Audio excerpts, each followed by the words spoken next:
तमाम दर्शकों का एक बार फिर से स्वागत है खैर मकदम। जो जेएसएससी को लेकर एक बड़ी खबर आई है, उसमें भाषा को लेकर जो एक विवाद चल रहा था, खास करके उर्दू विषय को लेकर, और तमाम जो मुस्लिम संगठनों ने इस बात का विरोध किया था कि जो डिस्ट्रिक्ट लेवल के जो परीक्षाएं होंगी जेएसएससी के स्तर पर, यानी पर जो जिला स्तर पर जो परीक्षाएं होंगी, जो नियुक्तियां होंगी, उसमें उर्दू को दरकिनार किया गया था, उर्दू को हटा दिया गया था। इसको लेकर तमाम जो उर्दू संगठन थे, मुस्लिम संगठन थे, वो इसका विरोध कर रहे थे।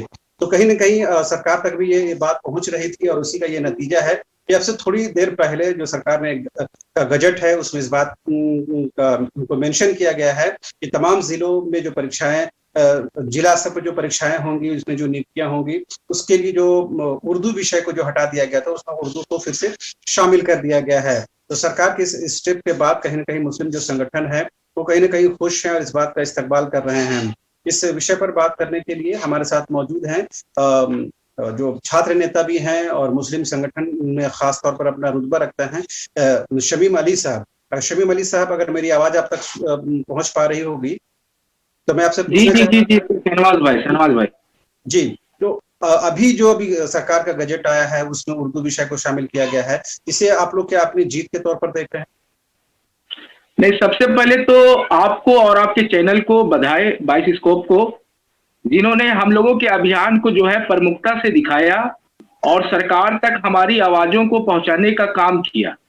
जहां तक उर्दू को क्षेत्रीय भाषा के साथ शामिल करने का मामला है, तो 2003 से उर्दू जो है क्षेत्रीय भाषा के साथ शामिल था, लेकिन एकाएक जो है अभी 23 तारीख को जो नोटिफिकेशन जारी किया गया था कार्मिक प्रशासनिक विभाग के द्वारा, उसमें हम लोगों ने देखा कि क्षेत्रीय भाषा के साथ उर्दू शामिल नहीं है जिलावार नियुक्ति में। तो हम लोगों ने इसको जो है लेकर 24 तारीख को विरोध किया और सरकार के नाम मांग पत्र भी जारी करके सरकार को हम लोगों ने बताया कि उर्दू जो है ये एकीकृत बिहार के पीरियड से झारखंड में लागू है। बिहार के जो मुख्यमंत्री थे जगन्नाथ मिश्र जी, उन्होंने उर्दू को द्वितीय राज्य भाषा की मान्यता 1981 में दिया और झारखंड बनने के बाद बिहार पुनर्गठन अधिनियम 2000 सेक्शन 83 के तहत उर्दू को बाबूलाल मरांडी की सरकार ने एडॉप्ट कर ली और 2003 में क्षेत्रीय भाषा के साथ इसको शामिल किया गया।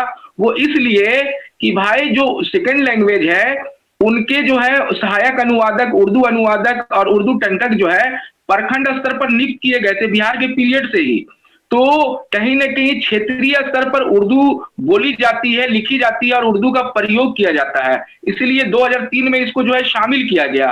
और उसके बाद जितनी भी परीक्षाएं हुई, चाहे जो 2014-15 में प्राइमरी स्कूल में इंटर स्तरीय जिलावार शिक्षकों की बहाली हो या पुलिस बहाली का मसला हो, उसमें उर्दू शामिल था। लेकिन अभी जो 23 तारीख को नोटिफिकेशन जारी हुआ था जिसका संख्या है 8630, उसमें कहीं ना कहीं सरकार के अधिकारियों के लापरवाही के कारण ये छूट गया था। इसको जो है फिर से शामिल कर लिया गया है।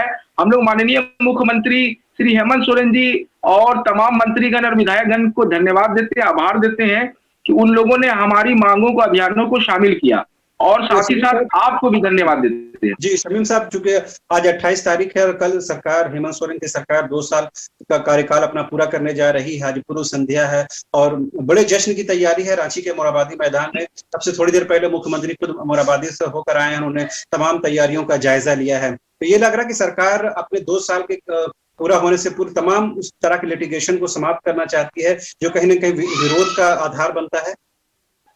देखिए, सरकार ने 2 वर्षों में कुछ अच्छे काम भी किए हैं और बहुत सारे काम जो है होना बाकी है। हम लोग देखते हैं कि भाई सरकार ने सरना आदिवासी धर्म कोड सदन से पारित करके केंद्र को भेजा।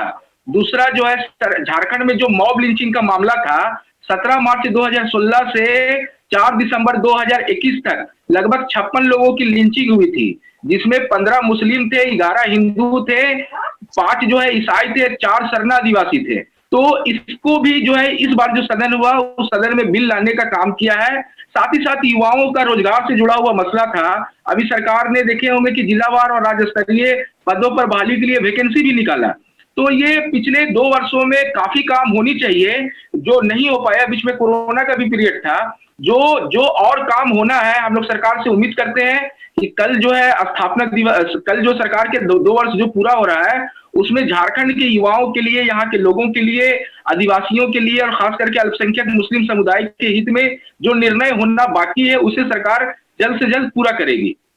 ये शबीम साहब ये जानना चाह रहे थे, ये जो उर्दू विषय को शामिल पहले नहीं किया गया, अचानक के सरकार के मन मस्तिष्क में आया और उसको शामिल कर लिया गया, तो ये क्या लगता है अधिकारियों की लापरवाही की वजह से हुआ या सरकार ने वाकई में गलती की जिससे टाइम पर उन्होंने सुधार कर दिया? देखिए 16 अक्टूबर 2007 को मधु कोड़ा जी हमारे झारखंड के मुख्यमंत्री हुए, उसी समय उन्होंने उर्दू को जिलावार नोटिफाई किया था। और आप देखिएगा कि उसके बाद जो भी बहाली हुआ है जिला स्तर पे, उसमें क्षेत्रीय भाषा के साथ उर्दू शामिल है। और ये सरकार के जो अधिकारी हैं, कहीं ना कहीं सरकार का जो काम बेहतर होना है उसमें खलल डालने का प्रयास कर रहे हैं, इससे सरकार की छवि खराब हो रही है।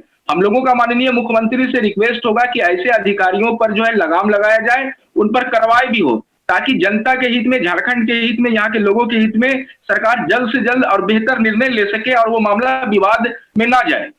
जी, आपको क्या लगता है, चूंकि जेपीएससी को लेकर करीबन 50 से ज्यादा दिनों से भी आंदोलन हो रहा है और छात्र जो है सड़कों की खाक छान रहे हैं, तो क्या लगता है सरकार कहीं ना कहीं जेपीएससी से भी सीख ली है? जिस तरह जेपीएससी की परीक्षा, पीटी परीक्षा विवादों में रही और तमाम परीक्षाएं उसके विवाद के दायरे में रही हैं, उससे कहीं ना कहीं सरकार को सीख मिली है, अधिकारियों को सीख मिली है, इसी वजह से जेएसएससी में वक्त रहते इसमें सुधार की गुंजाइश बनी है?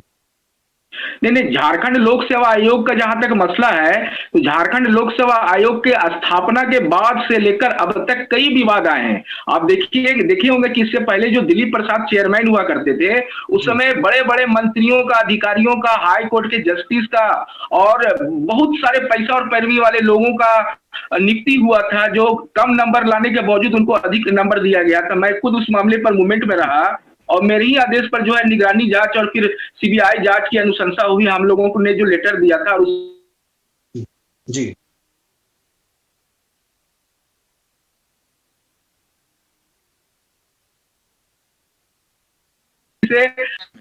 जी बोलिए। तो सरकार अभी जो जेपीएससी का परीक्षा हुआ 7 to 10 वाले में, इसमें जेपीएससी ने भी स्वीकारा कि कहीं ना कहीं गड़बड़ियां हुई है, कहीं ना कहीं दिक्कतें हुई है और उसने सुधारने के साथ जो है स्वीकारने के साथ सुधारने का भी प्रयास किया है। और ये मामला सदन में भी उठा था, सदन भी इसको लेकर गरमाया था और माननीय मुख्यमंत्री और बाकी संबंधित मंत्रियों ने भी इससे सीख हासिल किया है। ये बेहतर संकेत है कि समय रहते जो भी मामला झारखंड में उठ रहा है, जो सवाल खड़े हो रहे हैं, सरकार उसको तुरंत सुधार कर रही है। ये बेहतर संकेत है। आखिरी सवाल शमीम साहब, जो 5 जनवरी जो प्रस्तावित कार्यक्रम था आप लोगों का उर्दू पंचायत के माध्यम से, वो क्या स्थगित रहेगा? नहीं, स्थगित नहीं, उसको हम लोग बढ़ाएंगे। उर्दू से जुड़े हुए बहुत सारे मसले हैं। आप देखिएगा कि 2008 में, 2012 में, 2014 में और 2017 में हाई स्कूल में उर्दू शिक्षकों की बहाली हुई है। प्राइमरी और मिडिल स्कूलों में भी उर्दू शिक्षकों की बहाली हुई है। लेकिन उसमें जो आरक्षित पोस्ट है एसटी एससी, वो पद खाली रह गया कैंडिडेट नहीं मिलने के कारण, तो उसको विलोपित करने का हम लोगों का मांग है। +2 में उर्दू शिक्षकों का पद जो है क्रिएट नहीं किया गया, जबकि 2018 में हाई कोर्ट का डायरेक्शन है। उसी प्रकार आप देखिएगा कि 3712 प्राइमरी स्कूलों में शिक्षकों का पद, उर्दू शिक्षकों का पद बचा हुआ है। एनसीटीई ने 2018 में डायरेक्शन दिया है सभी राज्यों को, झारखंड सहित, कि जो पद बच गया है उसको स्नातक प्रशिक्षित टेट उत्तीर्ण से भरा जाए। तो ऐसे कई सवाल हैं। उर्दू जो सेकंड लैंग्वेज है उसका जो नोटिफिकेशन उसको लागू करवाने का मामला है, हम लेकर हम लोग जो है आगे कार्यक्रम करेंगे और अभियान जारी रखेंगे। जी, तो एक बार फिर से अपने दर्शकों के लिए वाइंड अप कर दें, एक छोटा सा ब्रीफ कर दें कि राज्य सरकार की तरफ से गजट जारी किया गया है जिसमें उर्दू को जेएसएससी की जो जिला स्तर की परीक्षा होगी उसमें उर्दू को दरकिनार किया गया, उसे फिर से शामिल कर लिया गया है। लिहाजा तमाम जो मुस्लिम संगठन है, उर्दू संगठन है, तमाम लोगों ने सरकार का धन्यवाद दिया है, शुक्रिया अदा किया है। और सरकार कल 2 साल का कार्यकाल अपना पूरा करने जा रही है, 2 वर्ष अपने पूरे करने जा रही है। लिहाजा उससे पहले कहीं ना कहीं सरकार की तरफ से ये कोशिश हुई है कि जो विरोध के स्वर है उसको कहीं ना कहीं दबाया जाए, और वो तरीका तार्किक तरीके से उसको कोशिश हुई। यही वजह से सरकार ने अपने गजट में इस बात को शामिल किया है। शमीम साहब, तमाम जानकारी के लिए शुक्रिया। हम तमाम अपने दर्शकों का धन्यवाद। शुक्रिया। धन्यवाद।